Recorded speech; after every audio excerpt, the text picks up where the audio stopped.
เมตู้มันสิไหม้อีกแล้วบ่นี่นะทั้งนี้นะมาเบิ่งดูนี่แหมเห็นบ่โอ้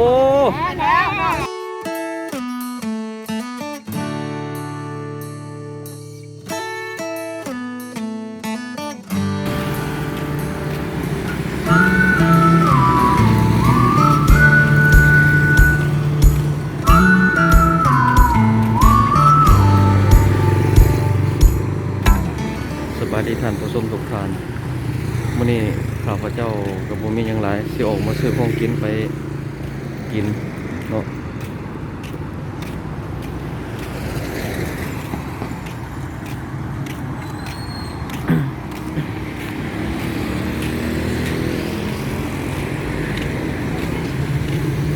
โอ้ซาลาเปาสบายดีไหมตู้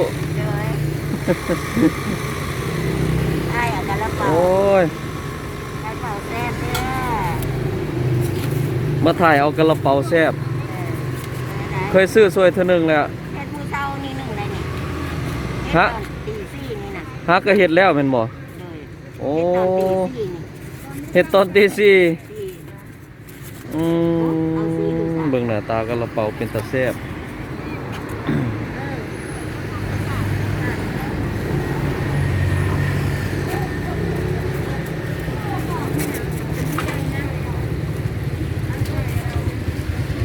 ค่อยๆขายไม่ตู้จะสั่น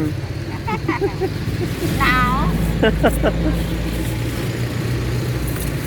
หนาวโอ้เอาให้แน่จัก4 ก้อนกระเป๋านี่โมตกใจโอ้ยบ่ใส่นั่นไม่ตู้ใส่ถุงยางให้เฮาเลยใส่ถุงยางเลยเจ้าอันนั้นบ่ใส่ยานระบบมักได้บ่อัดผมอ่อนได้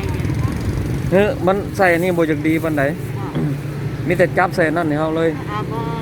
แต่ละมื้อขายเบิดบ่ขายเบิด100-200ก่อนมาขายอยู่นี่ละเบิดบ่ที่นี่น่ะเลาะขายไปบนใหม่อีกแม่นบ่โอ้เลาะไปพุ่นอีกโอ้4ก้อนซื้อได้ขายหมานเนาะเจ้าเด้อเอาเงินให้ก่อน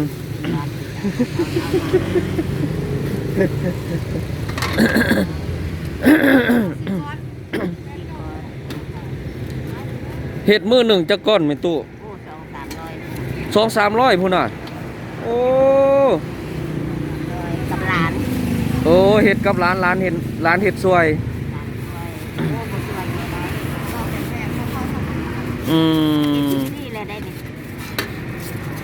เอาเงิน4 ก้อน4 ก้อนโดยโอ้มีเงินหลายเนาะเงินหลายอะไรอย่าเฝ้าบ่เฝ้าทอนเอาอันนี้น้ำเอาอันนี้พร้อมเอาข้าวปิ้งนะเอาข้าวปิ้งนะโอ้ยข้าวปิ้งสิใหม่ไปแล้วแหน่เห็นบ่ไม่ข้าวปิ้งใหม่ป้าเจ้าของเลยเด้น่ะ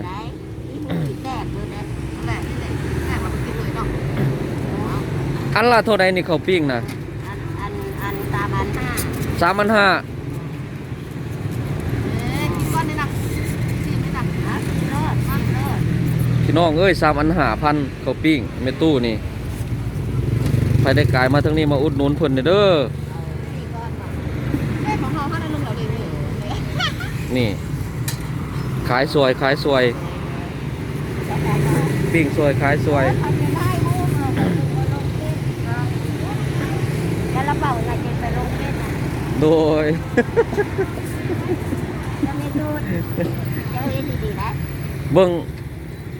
อายุจักปีเลยแม่ตู้นี่ยังมายู่ล่อขายกระเป๋าอยู่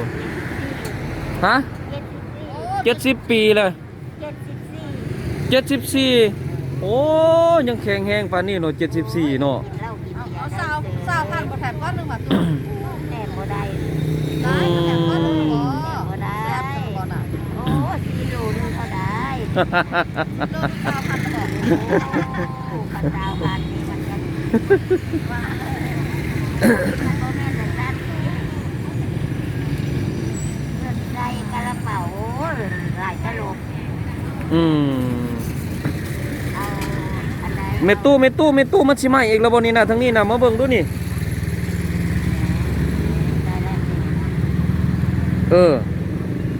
3 ไม้5,000แม่นบ่เอาให้เฮาอีก3 ไม้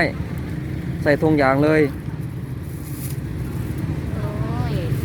ไปหอพวกกันขายยาพื้นเมืองนี่ขายบ่ได้ อืม ซื้อให้เด้อ เพิ่นให้บ่ บ่หายขายบ่ได้เพราะว่าเพิ่นมัดกิน โอ้กระเป๋าเฮานำ กันแล้วเจ้าโอ้ตัวเล็กๆนั่นแหละ กระเป๋าข่อยบ่4 ก้อน ก้อนเตาพันเตามา เออ 5,000